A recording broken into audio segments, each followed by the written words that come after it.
Hi hello అందరికీ good morning. మనం ఈరోజు వచ్చేసరికి ఆర్మీ గత సంవత్సరంలో జరిగిన ఆర్మీ పేపర్ మనం ఈరోజు ప్రాక్టీస్ చేద్దాం. సో కంపల్సరీ మన క్లాస్ లెవెల్లో కొంచెమన్నా మీకు నాలెడ్జ్ వచ్చినట్లయితే కంపల్సరీ సబ్స్క్రైబ్ చేయండి, లైక్ చేయండి, షేర్ చేయండి. ఇది ఎవరైతే ఆర్మీ కోసం బాగా ప్రిపేర్ అవుతున్నారో వారి కోసం చాలా బాగా ఉపయోగపడుతుంది. మరియు ఎనీ కాంపిటీషన్ ఎగ్జామ్లలో ఇటువంటి క్వశ్చన్స్ అడుగుతుండే. సో కంపల్సరీ ప్రతి ఒక్కరూ నోట్ డౌన్ చేసుకోండి. ఇక్కడ ఫస్ట్ క్వశ్చన్ ఏమని ఇచ్చిండు, world health day is celebrated on. So compulsory ఇది మన ప్రీవియస్ క్లాస్లో ఉంది ఈ question. So compulsory world health day వచ్చేసరికి ఏప్రిల్ 7. సో మరోసారి చెప్తున్నా, ఖచ్చితంగా గుర్తుంచుకోండి, వరల్డ్ హెల్త్ డే వచ్చేసరికి April 7. Non cooperation movement was launched by Gandhi in the year అని అడిగిండు. కింది ఇచ్చిన దాంట్లో సహాయ నిరాకరణ ఉద్యమం ఏ సంవత్సరంలో జరిగిందని అడిగిండు. సో కంపల్సరీ దీనికి వచ్చే ఆన్సర్ వచ్చేసరికి 1920. మరోసారి చెప్తున్నా, 1920 సహాయ నిరాకరణ ఉద్యమం 1920లో జరిగింది.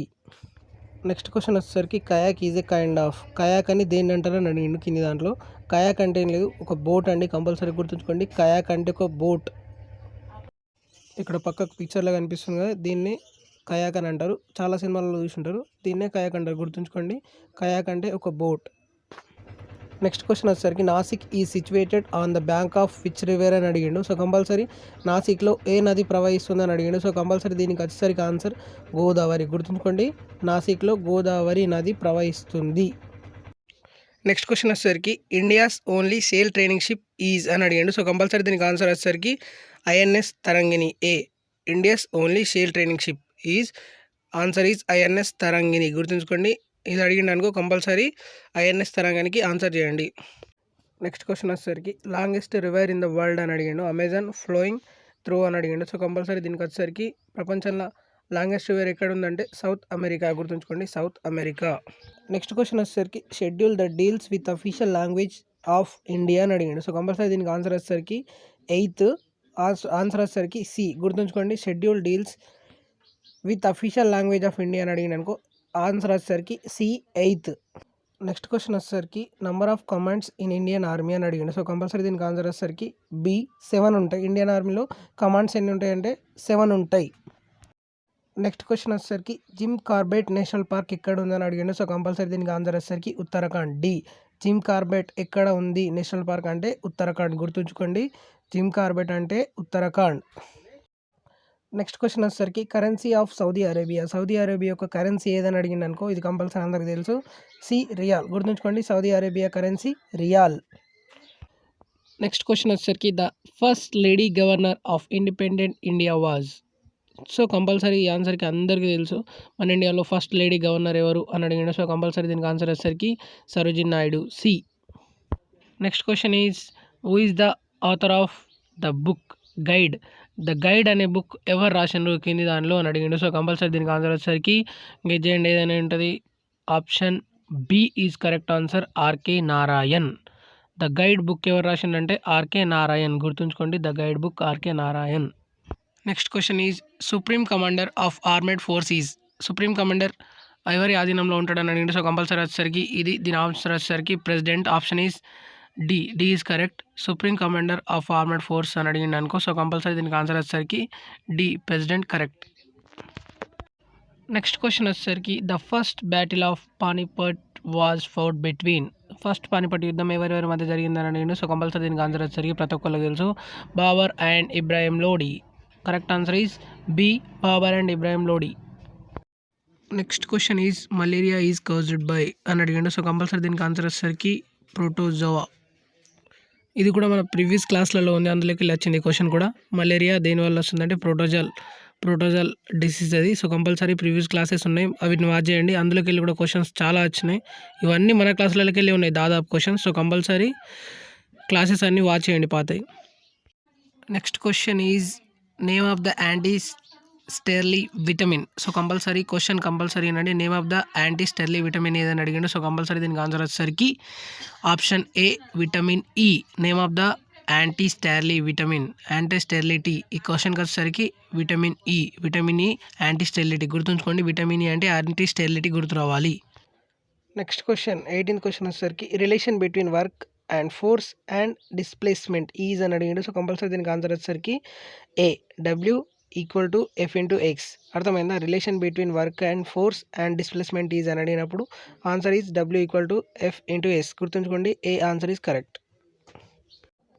నెక్స్ట్ క్వశ్చన్ వచ్చరికి which of the chemical is obtained from plants. అంటే ప్లాంట్స్ నుంచి ఏ కెమికల్ వస్తుందని అడిగాడు. సో కంపల్సరీ దీని నుంచి క్వినైన్. Option A answer. గుర్తుంచుకోండి, ప్లాంట్స్ నుంచి ఏ కెమికల్ వస్తుందంటే క్వినైన్. గుర్తుంచుకోండి, ఏ.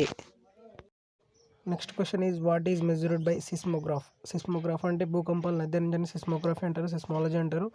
అండ్ భూకంపాలు లేకింది సిస్మోమీటర్ అంటారు. ఇవన్నీ వేటికి ఉపయోగపడతాయంటే దేంతో కొలుస్తారంటే ఎర్త్ క్వాక్స్, భూమి యొక్క పగుళ్ళని కొలే సమయంలో సిస్మోగ్రఫీ అని అంటారు. అర్థమైందా? Seismography. So correct answer is C, earthquakes. గుర్తుంచుకోండి, C. Next question is which gas is used the preparation of soda water. Soda water తయారు చేయడానికి ఏ గ్యాస్ ఉపయోగిస్తామని అడిగిండు. సో కంపల్సరీ దీనికి ఆన్సర్ వచ్చేసరికి A, sulphur. Next question is which of the following is scalar quantity అని అడిగాడు. So compulsory దీనికి answer వచ్చేసరికి ఏ, speed. స్క్వాలర్ quantity అంటే స్పీడ్. గుర్తుంచుకోండి, స్క్వాలర్ క్వాంటిటీ అని అడిగింది అనుకో స్పీడ్. గుర్తుంచుకోండి, స్పీడ్ పెట్టేయండి, A correct answer. Next question వచ్చేసరికి the main constant of haemoglobin is అని అడిగాడు. సో కంపల్సరీ దీనికి ఆన్సర్ వచ్చేసరికి option B, iron. The main constant of haemoglobin is అని అడిగాడు. సో దీనికి ఆన్సర్ వచ్చేసరికి option B, iron. Next question వచ్చేసరికి the structural and functional unit of organisms is called అని అడిగిండు. సో కంపల్సరీ దీనికి ఆన్సర్ వచ్చేసరికి బి, సెల్స్. గుర్తుంచుకోండి, cell. The structural and functional unit of organisms is called అని అడిగినప్పుడు దానికి ఆన్సర్ వచ్చేసరికి సెల్, బి. నెక్స్ట్ క్వశ్చన్ వచ్చేసరికి the blood in the human body is purified అని అడిగిండు. మన బాడీలోని బ్లడ్ ఎక్కడ, ఏ పార్ట్లో ప్యూరిఫై అవుతుంది అంటే కంపల్సరీ దీనికి ఆన్సర్ వచ్చేసరికి కిడ్నీస్లలో ప్యూరిఫై అవుతుంది. సో కంపల్సరీ గుర్తుంచుకోండి, ద బ్లడ్ ఎక్కడ ప్యూరిఫైడ్ అవుతుంది అంటే కిడ్నీస్. ఆప్షన్ వచ్చేసరికి ఆన్సర్ వచ్చేసరికి బి. నెక్స్ట్ క్వశ్చన్ వచ్చేసరికి acid rains are caused due to the presence of which gases. Acid rains వల్ల ఏ గ్యాసెస్ ఉత్పన్నమవుతాయంటే NO2, SA2. ఆన్సర్ వచ్చేసరికి A is correct answer, NO2, SO2. Option A is correct answer. And next question వచ్చేసరికి electric current is measured by అని అడిగాడు. So compulsory దీనికి answer వచ్చేసరికి volt meter కాదు. సో కంపల్సరీ వచ్చేసరికి దీని ఆన్సర్ యామ్ మీటర్. గుర్తుంచుకోండి, ఇది కూడా ప్రీవియస్ మన క్లాస్లలో ఉంది. So compulsory electric current is measured by ammeter, B is correct answer. Next question ఏమని ఇచ్చిందంటే ప్రైమరీ కలర్స్ సార్ అని అడిగిండు. సో కంపల్సరీ దీనికి ఆన్సర్ అందరికీ తెలుసు. దీని ఆన్సర్ వచ్చేసరికి red, blue and green. A is correct answer. Primary colours అంటే రెడ్, బ్లూ, గ్రీన్ ఇవే ఉంటాయి. So correct answer is A. Next question వచ్చేసరికి which of the following organelles is called the powerhouse of the cell అని అడిగిండు. దీనికి answer వచ్చేసరికి option B, mitochondria. గుర్తుంచుకోండి, which of the following organelles is called the powerhouse of the cell is. Option is correct answer is mitochondria, B. Next question is which of the following controls coordinates activities of human body. Activities దేని control ఉంటాయని అడిగిండు. So compulsory దీనికి answer వచ్చేసరికి A, hormones. గుర్తుంచుకోండి, 30 answer వచ్చేసరికి A, hormones. Next question is what is the percentage of carbon dioxide in air అని అడిగిండు. అంటే గాలిలో ఎంత కార్బన్ డైఆక్సైడ్ ఉంటుందని అడిగిండు. సో కంపల్సరీ దీనికి ఆన్సర్ వచ్చేసరికి అందరికీ తెలుసు. Correct answer is C. ఎంత ఉంటుంది అంటే 0.04% ఉంటుంది. అండ్ నెక్స్ట్ క్వశ్చన్ వచ్చేసరికి the number of chromosomes in your human being అని అడిగిండు. సో కంపల్సరీ మన బాడీలో ఎన్ని క్రోమోజోమ్స్ ఉంటాయంటే 23 పేర్స్ ఉంటాయి. ఎన్ని జతలు ఉంటాయంటే 23 జతలు ఉంటాయి. ఎన్ని ఉంటాయంటే 46. 23 ప్లస్ చేస్తే 46. So correct answer is C, 46 is correct answer. 32 అది 46, C correct answer. Next question వచ్చేసరికి the number of muscles in your human body అని అడిగిండు. మన బాడీలో ఎన్ని మజిల్స్ ఉంటాయని అడిగిండు. So compulsory correct answer is 639. A is correct answer. 639, A is correct answer. Next question is fundamental unit of kidney is called. Fundamental unit of kidney is called. Correct answer is A, nephrons. Nephrons అనేవి కిడ్నీలో ఉంటాయి. So compulsory correct answer is A, nephrons. Next question is which bacteria converts to milk into curd. అంటే పాలను పెరుగుగా మార్చే bacteria ఏదని అడిగిండు. దీనికి కంపల్సరీ ఆన్సర్ వచ్చేసరికి lactobacillus. Option is C correct answer. So మీ క్లాస్ నచ్చినట్లయితే లైక్ చేయండి, షేర్ చేయండి, సబ్స్క్రైబ్ చేయండి. Thank you for watching everyone.